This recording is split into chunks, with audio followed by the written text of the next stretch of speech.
You're listening to 105.3, The Gerblin, Dominaria's #1 music source for generic goblin noise.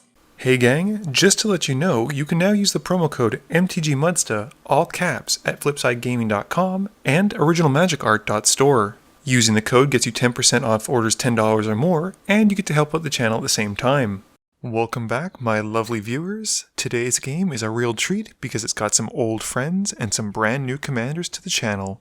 Ben is playing Lord Windgrace, keeping Putrefy, Grapple with the Past, Gaze of Granite, Golgari Rot Farm, Game Trail, and 2 forests. I joked about it before in one of the older games, but it's quickly becoming a fact, and this week Jonathan is playing his Teysa Karlov deck, keeping a Fetid Heath, Forsaken Sanctuary, 2 swamps, Scoured Barrens, Divine Visitation, and Swords to Plowshares. Sean is playing his newly made Zndrslpt and Okaun deck, but unfortunately forgot a coin to flip, and has to use a die. He keeps Goblin Kaboomist, an Island, Magus of the Wheel, Commit, Frantic Ifrit, Scalding Tarn, and Soul Ring. And last but not least, we have Tao playing Arixmethes, who I'll probably end up calling Arithmetic at least once during this game, and he keeps Kadama's Reach, Mind Stone, Cura's Follower, Baral Chief of Compliance, Growth Spiral, and Simic Growth Chamber. Ben wins the die roll and starts us off. Ben plays a Game Trail tapped and passes. Tao plays an Island and passes. Jonathan plays a Scoured Barrens, gaining 1. Sean plays a Scalding Tarn, cracking it to go and get a Steam Vents, and has it come in untapped, taking a further 2. He casts Soul Ring and passes. Ben plays a Forest and passes. Tao plays a Simic Growth Chamber, bouncing his Island and passing, discarding a Talrand at the end of turn. Jonathan plays a tapped Forsaken Sanctuary, passing. Sean plays a Goblin Kaboomist and plays an Island, passing. At the end of turn, Ben casts Grapple with the Past to mill himself and keeps a land.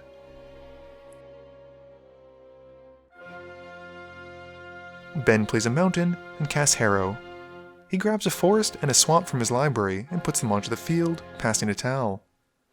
Tal draws and casts Preordain, scrying 2 and keeping 1 on top and putting 1 on the bottom.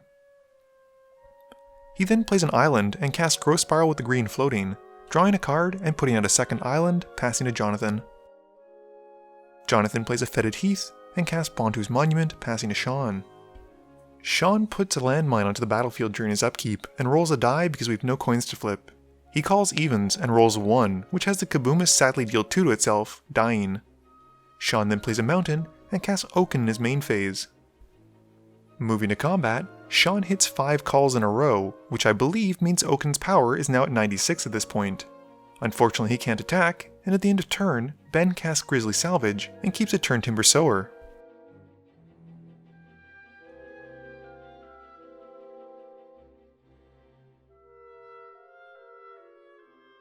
Ben casts a Courser of Krufix in his main phase and reveals the card off the top of his library. Unfortunately it's not a land, so Ben plays a Golgari Rot Farm, bouncing a basic back to his hand and gaining a life. Tal casts Baral in his main phase, and Tim subs in for Sean. Tal is then able to cast Kadama's Reach for only 2, and he grabs a Forest for the field and a Forest for his hand. He then plays the Forest and passes to Jonathan. Jonathan plays a Swamp for turn and casts Teysa in his main phase. He drains everyone for 1 with the Monument trigger and gains 1 life. Tim draws for turn and casts Goblin Bomb in his main phase. We then see a Frantic Ifrit hit the field, and Tim swings Okaun at Tal, only able to get 1 flip and doubles his power once.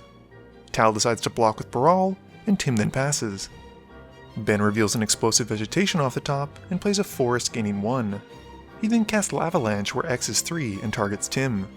With the spell in the stack, Tim activates the Ifrit's ability, and with John calling odds, manages to roll a 1 and phases the Ifrit out. Tim and all of his creatures then take 3, and Okaun sadly dies. Tal draws for turn and casts Arixmethes, who comes in tapped with 5 slumber counters. Tal then casts Cura's Followers, removing a slumber counter and passing to Jonathan. Jonathan plays a Swamp and casts a Doomed Dissenter, draining the table for 1 again. A Blood Artist then joins the party, further draining everyone for 1 while giving Jonathan 1 more life. He then passes. Tim draws for turn and Ben unphases the Ifrit. Tim then rolls for the Goblin Bomb trigger but fails to win the flip. Tim then drops a Darksteel Ingot and then casts Magus the Wheel, passing to Ben. Ben draws and plays a Swamp off the top, gaining 1 life. He then casts Explosive Vegetation, gaining 2 more as he puts 2 basics to the field. He then passes to Tal. Tal casts a Precognition field in his main phase, removing a slumber counter from Arithmetic. He looks at the top card and taps his commander, a land, and exiles it by paying 3. Tal then plays a Thornwood Falls, gaining 1 life, and casts Mind Stone, removing another slumber counter. Jonathan plays a Reliquary Tower, and he casts Divine Visitation before passing to Tim. Tim rolls, and Ben calls evens, with Tim hitting a 3. Tim then plays a tapped Lonely Sandbar, and he moves to combat. He swings the Ifrit at Jonathan, hitting him for 2 in the air, and Tim then passes. Ben draws, and reveals his top card. We see an Ulvenwald Hydra then hit the field in his main phase, and Ben goes to grab a Reliquary Tower, gaining 1 life. Ben then passes to Tal. Tal draws for turn, and looks at his top card. He cycles Desert of the Mindful, and draws it. Tal then casts Aminatu's Augury, and removes another slumber counter from Arithmethes. He reveals the top 8, and plays an island from among them. Tal then picks Swarm Intelligence for his enchantment, and removes the final slumber counter from his commander as he casts it. He then casts Crystal Ball, and then paying 1, Tal casts Aqueous Form on his commander from his hand. With the aura on the stack, Jonathan casts Swords to Plowshares, targeting the Kraken. Responding to the removal, Tal casts Twin Cast from exile and gets a second copy of it thanks to Swarm Intelligence. With the first copy, he targets Magus the Wheel. Tim decides to take action at this point and casts Commit to put Swarm Intelligence second from the top on Tal's library. With the commit resolving, Tim then activates the Magus. Before wheeling his hand though, Ben casts Putrefy to destroy Teysa. The table then wheels their hand and draws 7. With his target gone, Tal then moves to a second copy of Swords and targets Tim's Ifrit. Tim activates a 0-cost ability, and with odds being called, the Ifrit phases out on a successful roll. Jonathan's original Swords to Plowshares then resolves and exiles Arixmethes, with Tal gaining 12 life. This fizzles the Aqueous Form, and Tal decides to cast Flood of Recollection from exile, targeting Growth Spiral. Tal then plays a Forest, and uses the follower to untap his Simic Growth Chamber, retapping the chamber to cast Growth Spiral. He draws a card and plays an island. Tal then casts Brainstorm, drawing 3 and putting 2 back. He then passes. Jonathan plays a Plains and casts Smothering Tithe. We then see a Seraph of the Scales hit the field, which drains everyone for 1 and gives him 1 thanks to the monument. Tim returns the Ifrit, and Tal calls evens with Tim rolling a 6 for the Goblin Bomb. Knowing the Swarm Intelligence is most likely back in Tal's hand, Tim decides to cast the memory half of Commit, even with the Smothering Tithe out. Tim then magically transforms into Sean, who pays for one of the Tithe triggers. The table then shuffles their hands and graveyards into their libraries, and draws a fresh 7, and Jonathan gains 20 treasure tokens. Yikes. Ben casts a Lord Windgrace in his main phase, and upticks his Walker, discarding a Swamp to draw 2, which has Jonathan gain 2 treasure tokens. Ben then plays a Spire Garden, gaining 1 life. He then casts Cultivate, grabbing a basic for the field and 1 for his hand, and gaining another life. Ben then moves to cast Chain Reaction, and with the spell on the stack, Sean activates the Ifrit once more, naming evens. He hits it, and the Ifrit phases out. The board is then wiped, and Jonathan resolves his Blood Artist triggers first, dealing 2 to Ben and Tal, and 1 to Sean. He also then gets to replace his Zombie and 2 Spirit tokens from the Dissenter and Seraph with Angels thanks to Divine Visitation. Ben then passes, and at the end of turn, Tal activates his Crystal Ball to scry 2. He keeps both on top, and we move to his turn. Tal recasts his commander in his main phase, and Frantic Search hits the stack, removing a slumber counter.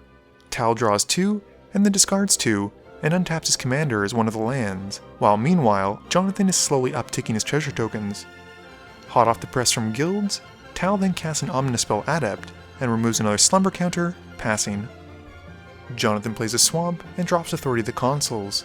He then sacrifices 6 treasure tokens to cast Ethereal Absolution. We then see a Tithe Taker because Jonathan likes his spells to have similar names, and he also drains the table for 1. Teysa then rejoins the party, and drains the table once more. Jonathan then uses another 3 treasures for Bloodflow Connoisseur, which drains the table once more, and he then finally drops a Spawn of Ulamog, draining the table again. Jonathan then moves to combat, and swings 3 angels at Lord Windgrace. Ben blocks one of them with his Reaching Hydra, but Windgrace still bites the dust, and Jonathan gains 15. Sean calls for his Goblin Bomb roll, and unfortunately fails, removing the only counter Tim was able to put onto the enchantment. We also realize at this point the Ifrit phases back in, and dies to the static effect from the Absolution. Sean then plays a tapped Wandering Fumarole, and he casts an Unstable Obelisk. He then drops an Is It Locket, and taps the rest of his mana for a Complusion Minotaur, who enters tapped and gives Jonathan 1 life. Ben pays 2 as he draws to deny Jonathan the treasure token, and moving to his main phase, he casts Savage Twister where X is 5. The board gets wiped, and between Teysa seeing everything dying and the Divine Visitation, Jonathan ends up making 8 angels. Ben then casts a Solemn Simulacrum and goes to find a basic. At the end of turn, Tal scries with Crystal Ball, bottoming the cards. Tal plays a Spellseeker in his main phase, who comes in tapped and gives Jonathan a life before dying. More importantly, this also lets Tal remove a slumber counter and go and find an instant or sorcery that costs 2 or less. Tal grabs a Ponder and puts it to his hand. He then casts Sentinel Tower and passes. At the end of turn, Jonathan activates the Absolution, exiling the Cura's follower to get another spirit token that gets replaced by an angel. Jonathan plays a Plains and moves to combat, swinging all of his Vigilance angels at Tal. Unfortunately, Tal dies to this, and in his second main phase, Jonathan recasts Teysa, draining the table for 1. Sean draws and plays a Mountain, and he casts Zndrslpt.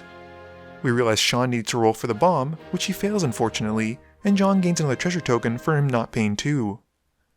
Moving to combat, Sean rolls 2 successful flips and draws 2 cards from Zndrslpt. Moving to his second main phase, Sean resolves a Combustible Gearhulk, choosing Jonathan. Jonathan lets Sean draw 3, and realizing Sean didn't pay for the Zndrslpt, adds 5 more treasure tokens. Sean then casts Faithless Looting, giving Jonathan 2 more treasure tokens and drawing 2, then discarding 2. Sean passes, and John reminds Sean to tap his creatures. Ben draws and pays 2, casting Exploration in his main phase. We then see a Nesting Dragon hit the field, and Jonathan gains 1 life. Ben then drops 2 lands, gaining 2 tapped egg tokens, and giving Jonathan 2 more life. Ben then recasts Lord Windgrace, upticking him and discarding a swamp to draw 2 cards. Jonathan gains 2 more treasure tokens, and then Ben passes. At the end of turn, Jonathan exiles a Courser of Crufix from Ben's graveyard to make another angel token, and then 2 more creatures from John's graveyard to make 2 more angels. Jonathan plays a swamp and moves to combat. He swings enough angels at Sean to kill him, and the remainder at Ben.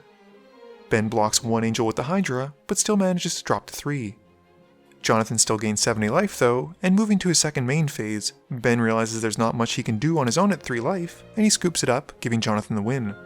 Game review time! So, Teysa Karlov proves once again why she's so strong. I think the fact that she doubles the death triggers is probably her strongest ability, but I think it's also relevant to note that she gives tokens lifelink and vigilance. I also want to thank Jonathan for playing Smothering Tithe. The card is just as bonkers as I thought it was, and it was fantastic to see Jonathan gain all those treasures after someone wheeled the table. Sean's Flip Commander was certainly interesting, and the fact that Okaun got up to like 96 power on the turn that he came out was really cool. Unfortunately, it seems like he blew all of his luck on that one turn, and Okaun didn't really do very much for the rest of the game. Arixmethes was an interesting commander, and I liked how Tal used the spell Frantic Search to untap his commander, who at the time was a land, and get more mana out of him. I was surprised that when Tal cast Spellseeker, he went to find Ponder as opposed to something like Cyclonic Rift to deal with the board, but that's what he did, so that's what we saw. I think Ben was a bit impulsive with some of his board wipes, and unfortunately helped Jonathan out a little bit too much. He was one of the only players denying Jonathan the treasure tokens by paying 2 on his draw step, but he also had ample lands and could afford to. Please be sure to tune in every Monday and Thursday at 11 AM Eastern Standard Time for a guaranteed new video. You can also follow me on Twitter at MTGMudsta. You can find me on Facebook at facebook.com/mtgmudsta. And lastly, you can check me out when I stream at twitch.tv/mtgmudsta. This video is brought to you in support by my patrons. If you're looking for a way to help out the channel, please be sure to visit the link below. Thank you all for watching this video, and don't forget, friends are just opponents you haven't eliminated yet.